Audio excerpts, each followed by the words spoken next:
Hey guys, I decided to do something a little different tonight. Being that I'm in that mood to tell something scary. So I downloaded this app to give me CreepyPasta stories, and I'm going to be reading one that I thought was kind of scary just by the title. Because who takes the time to read stuff? Not me. So yeah, I'm going to read from this thing right here and see how scary this one is. The Grove. In the heart of the Rockies lies a grove of trees growing in a perfect circle. A grove that, aside from this geometric oddity, appears perfectly innocuous. Oh, no, side note that I pronounce things incorrectly, so yeah. Oddity appears perfectly innocuous from the outside. If one should step foot into this grove, however, the inside would be as dark as any moonless night. In those mountain woods, even on the brightest summer's day, those who have mistakenly wandered into the grove are rarely in any condition to say what happens inside. Many simply never come out. However, if you are very brave or very foolish, you can attempt to camp within the grove. Go in with your eyes shut tight, lie down in your sleeping bag, and no matter what you hear, no matter what you feel, do not open them again. If you somehow manage to find your way to sleep before the grove takes your sanity or your life, you will awaken in the middle of the day to the light of the sun on your face in the middle of a grove that, aside from growing in a perfect circle and containing your heart's one greatest desire, is perfectly innocuous. If one should step foot outside this grove, however, they will find the outside to be dark as any moonless night in those mountain woods.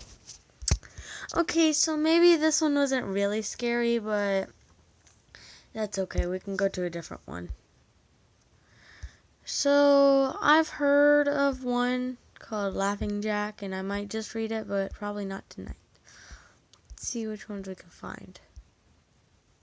I don't think... Hold on.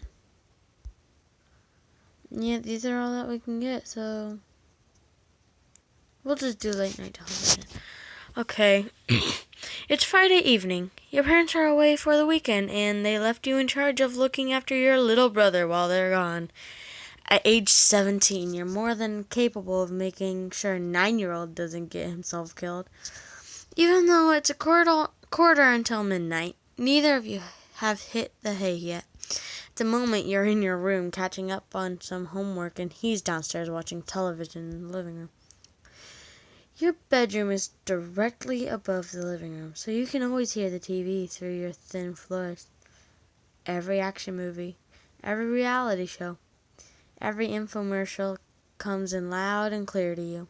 It used to annoy the hell out of you, but you've grown accustomed to working with the sound in the background. It hardly ever gets so clamorous as to being distracting. If it does, you just descend your house's only set of steps and ask whoever's down there to lower the volume. Or, if you're feeling lazy, you just holler your request at the floor.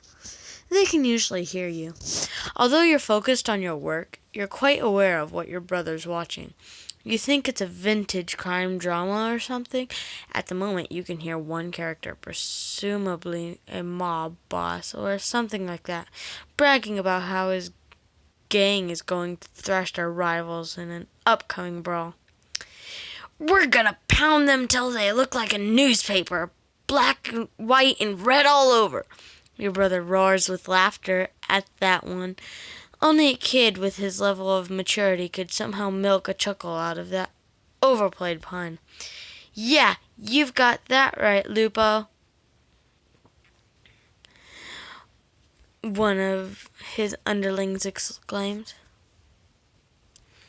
Another character says with a timid voice, "I ain't sure if we should go through with this. Don't really seem right to me." More laughter from your brother. "You got a problem with the plan? the head mobster asks. You can tell he's ticked. At this point, you're beginning to lose concentration on your work. You're curious as to what show or movie is about. The other answers tentatively. No, I just think we ought to. His words are cut short by what sounds like a scuffle. There's a shout, and then a succession of whams that, like someone is being bludgeoned with a baseball bat. Your brother giggled again. You have no idea what's supposed to be funny.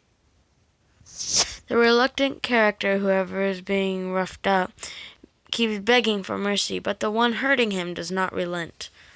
The strikes just keep coming. The victim lets out one final plea, but falls silent after you hear something snap like a broken bone. A sickening crunch immediately follows, accompanied by yet another bay of laughter. After clearing his throat, the leader speaks again. Anybody else have any objections? He asks.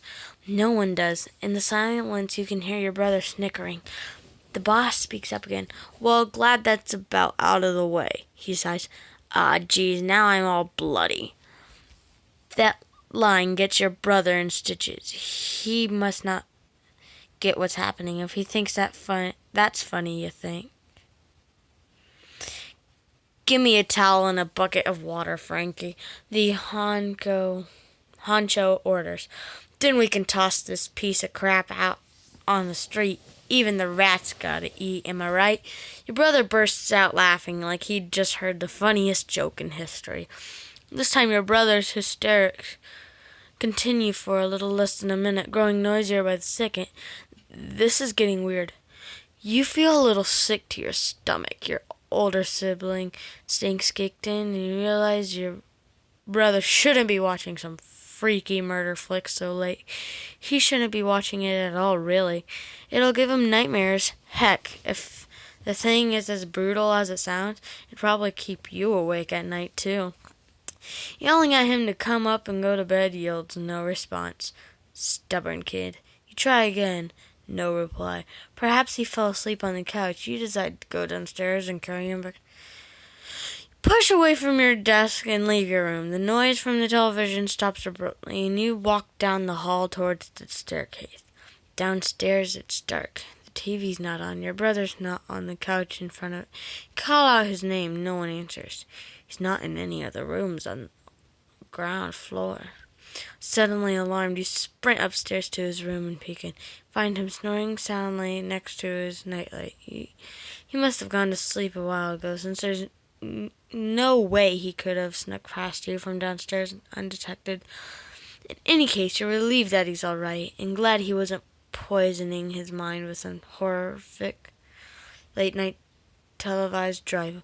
Positively relieved until you realize that there's no way he could have been watching the television only a few moments ago. Now, icy chill runs down your spine. You hear laughter behind you. It's that same laughter from downstairs that you'd assume belonged to your brother. Now, it is much, much closer. Well, I'm going to end that right here, so tell me what you think. Bye-bye!